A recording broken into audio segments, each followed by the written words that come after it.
श्री केदार मंगलम।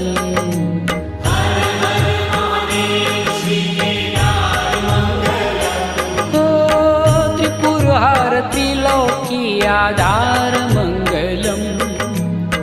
त्रिपुरहार त्रिलोकी आधार मंगलम।